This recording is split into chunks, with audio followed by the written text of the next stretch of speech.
Bienvenue au Ciné Club d'Isabelle. Je vous présente ma nièce et filleule Victoria. Bonjour Victoria. Voilà, aujourd'hui nous allons parler du film Tenet de Christopher Nolan. D'accord.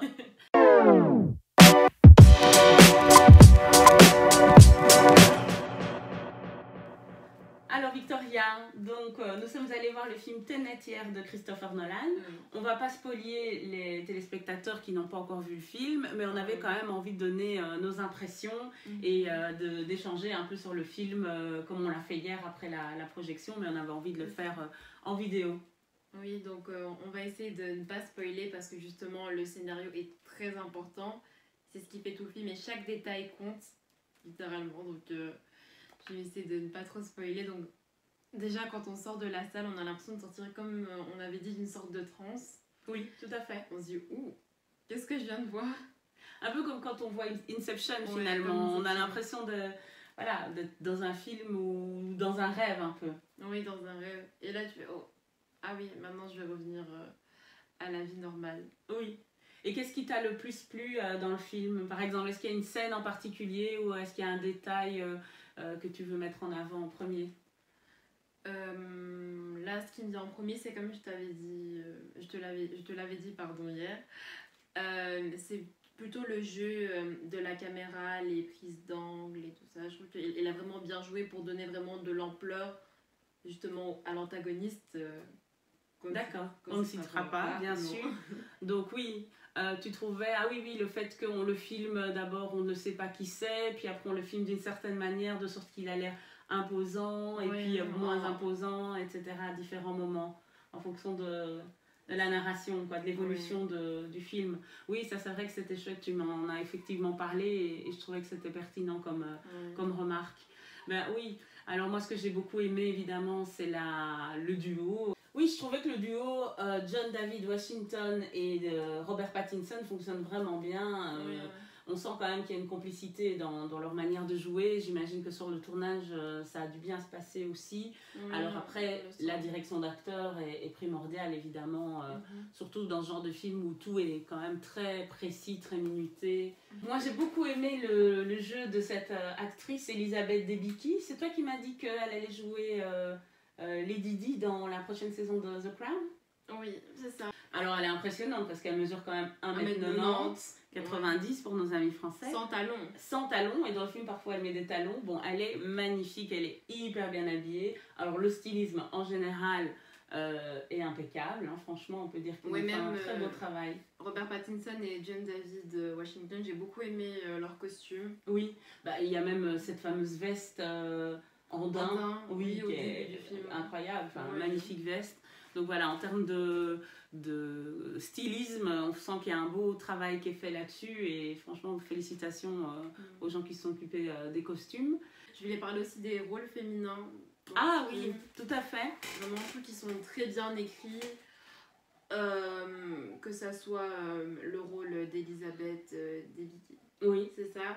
Voilà, qui reste quand même très classe, mais une femme très forte. Oui. J'ai beaucoup aimé son rôle, ou même la scientifique qu'on voit au début. Tout à fait, jouée par Clémence Poésy, ouais, tout à fait. Ouais. Et puis le personnage de Priya, on n'explique pas qui c'est, il faut voir le film. J'ai beaucoup aimé. Et puis il y a une femme soldat qui donne aussi des instructions, qui est très bien. Effectivement, à ce niveau-là, il a été très malin et il a très bien développé les personnages féminins. Qui savent garder leurs énergies féminines, mais malgré tout s'imposer. Exactement, qui sont des personnages forts et qui sont importants pour l'intrigue. Oui, surtout. Oui. Et puis en termes de diversité aussi, je trouve que Christopher Nolan a fait du très bon travail. Bon, déjà, il a pris John David Washington pour le premier rôle. Mais ensuite, durant tout le film, on a quand même une grande diversité de personnages, qui soient noirs ou indiens. Alors, il y a les lieux de tournage, c'est quand même... Oui, les lieux de tournage. Donc, chaque lieu que l'on cite dans le film, l'équipe s'est vraiment déplacée jusque-là pour filmer. Et je trouve que ça ajoute vraiment une plus-value au film et beaucoup plus de réalisme. Oui. Donc, on a mis le budget. Il y a clairement du budget et on se se demande, il y a quand même des scènes où tu te dis, waouh, le nombre de figurants, les effets spéciaux, il y a un gros travail quand même sur les effets spéciaux. Ouais. Et puis la musique, alors il faut qu'on parle de la musique, parce que toi tu savais qui était le compositeur. Oui, j'ai vraiment du mal à prononcer son nom, c'est Ludwig Göransson, le compositeur qui a composé la bande originale du film Black Panther. Ouais. Et je me souviens que je trouvais que la bande originale de Black Panther était vraiment bonne. Et dès qu'on entend la musique du film, en fait, on reconnaît sa petite touche, je trouve. Ouais. Bah, à propos de Black Panther, évidemment, on est très triste d'apprendre la mort de Chadwick Boseman, qui a eu, on a appris son décès ce matin, et donc évidemment, ça nous fait quelque chose. Ouais, ça devait être dur de continuer à tourner des films en sachant qu'il était malade. Mais bon, voilà, un grand acteur qui a disparu. Oui, mais qui restera vivant dans nos écrans. Oui, bien sûr, bien sûr. Et donc pour continuer avec le film de Christopher Nolan, je sais que toi tu as aimé aussi Inception. Est-ce que tu peux faire un lien ou un parallèle avec ce film? Après, en regardant le film là, ou alors il faudrait que je le revoie, mais j'ai pas trouvé spécialement de parallèle à faire, mis à part tout ce côté un peu on va juste sur le réel, mais avec une touche de science-fiction. Mais moi c'est plus l'approche que j'ai eue quand j'ai regardé le film. J'étais vraiment comme dans Inception, j'étais en transe, j'étais concentrée, je faisais attention à chaque détail et faire des liens. Ah oui, il a dit ça et ça fait écho à ce qu'il a dit là. Donc j'étais vraiment concentrée. Et qu'est-ce que tu m'as dit quand on est sorti de la salle? Tu m'as dit qu'il ne devait pas être saint d'esprit pour écrire un film. Ah oui. En sortant de la salle, j'ai dit on peut pas écrire un film pareil et être saint d'esprit, c'est pas possible. Mais c'est vrai que, parce que bon voilà, il a écrit et réalisé le film, et ok, on imagine qu'il y a toute une équipe autour, mais c'est très très intelligent. C'est ça, et c'est vrai que là, ce que j'aime aussi, c'est qu'il vient avec une dimension philosophique, spirituelle, enfin ça va vraiment au-delà de juste voir un film, de juste aller au cinéma. Et ce que j'aime aussi chez lui, c'est que ça nous fait réfléchir, évidemment, ça nous renvoie à notre propre vie, à notre propre notion de ce que c'est le monde, d'où on vient, le passé, le futur, qu'est-ce qu'on veut pour nos vies, vers où on va. Et puis aussi la planète, à un moment donné, on nous dit, mais oui, mais regardez, on a condamné finalement nos enfants. Est-ce que c'est pas un crime finalement d'amener des enfants dans le monde dans lequel on vit? Oui, tout à fait. Voilà, je spoil un petit peu, mais bon. C'est vraiment beaucoup de questions philosophiques. Mais de toute façon, ce sont des questions actuelles et qu'on retrouve quand même dans d'autres films. Donc, c'est pas spoiler énormément que de dire ça, mais c'est vrai que c'est quand même important de le signaler. Mais sinon, oui, vraiment beaucoup de questions philosophiques qu'il arrive à vraiment bien dissimuler. Et c'est marrant parce qu'il questionne le protagoniste dont... Ah oui, on a oublié de le préciser, dont on ne connaît pas le prénom. C'est juste le protagoniste, mais on ne cite jamais son prénom. On ne sait pas trop d'où il vient.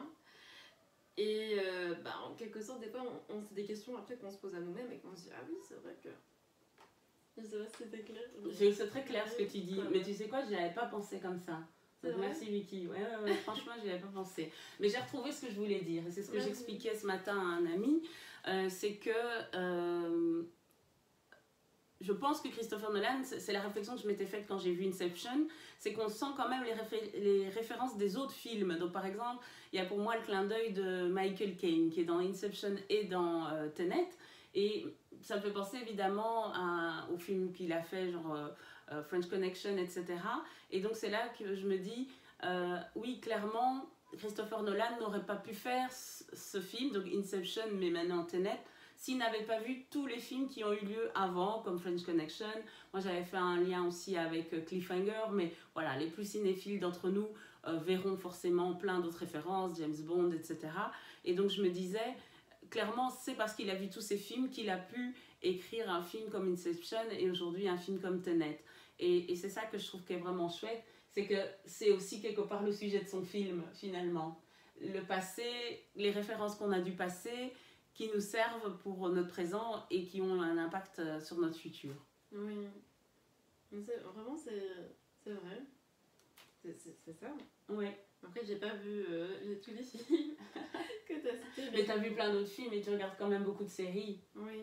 Et donc pour revenir à ton ami Robert Pattinson, toi tu es quand même une fan, est-ce que tu as envie Parce que bon, moi, c'est pas exactement, je suis pas le public cible de Robert Pattinson.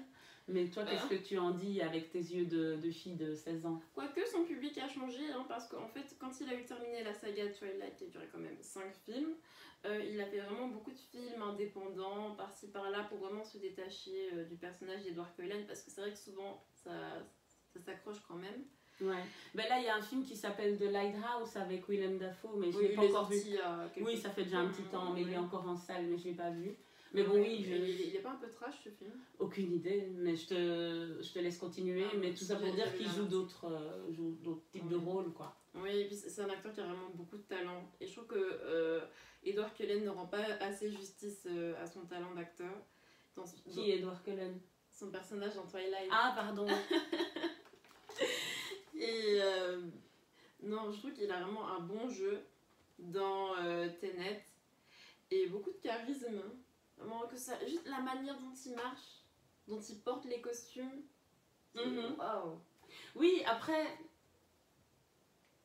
maintenant qu'on y pense, il y a quand même un truc où, sans vous spoiler, il dit je vais t'expliquer qui je suis, nanana. Tu sais, au début, on le voit quand même boire de l'alcool, il a une tête, il est pas très frais.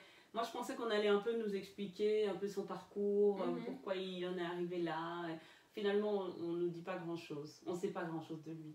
Non. Après, moi, j'ai retenu qu'il avait un master en physique. Oui. ça en impose, hein. Ouais. Ah bah, à fond. C'est genre du physique. Master, je vais ouh. Ouais. Mais ce qui est bien dans le film aussi, c'est que, bon, on est évidemment dans des concepts quand même assez pointus, mais il y a quand même aussi beaucoup d'humour. Et c'est ça que je trouve que le réalisateur a quand même réussi aussi, c'est qu'il y a plein de moments où c'est pas que tu rigoles à gorge déployée, mais il y a quand même des notes d'humour. Il y a un côté humour anglais aussi à plein de moments, je trouve. Oui, et ça, je trouve que c'est assez savoureux. Et voilà. Et ce que j'aime bien aussi, et ce qu'on retrouve aussi dans Inception finalement, c'est le fait de travailler ensemble. Ça ne peut réussir que parce qu'on est ensemble, en fait. Et il y a une très très bonne cohésion entre chaque membre, chaque élément du groupe. Oui. Et donc finalement, ça nous ramène un petit peu pour faire un peu de la physique à 2 balles, mais on est un peu dans ça aussi, hein, de la physique quantique et tout ça. C'est un peu cette question de l'infiniment grand et de l'infiniment petit. Donc nous, en tant qu'individus, qu'est-ce qu'on est, vers où on va, d'où on vient, mais à plus grande échelle, quel est l'impact qu'on peut avoir sur notre environnement et qu'est-ce qu'on peut faire tous ensemble pour changer les choses. Ouais. Donc voilà. Mais, en tout cas, Vicky, c'était un plaisir d'aller voir ce film avec toi. Pour moi aussi. Et ici, on regardait Inception ce soir. Oui. Ah, quelle bonne idée. Sur Netflix. Sur Netflix? Oui, il est sur Netflix. Hein. Ah, d'accord. Bon, très bien. C'est là que je l'ai vu. Oui, bon, c'est bien. Vicky, encore merci. Et à bientôt pour une prochaine vidéo. Alors, hein. Oui, à bientôt. Merci de nous avoir suivis. Merci à bientôt. Beaucoup. À bientôt.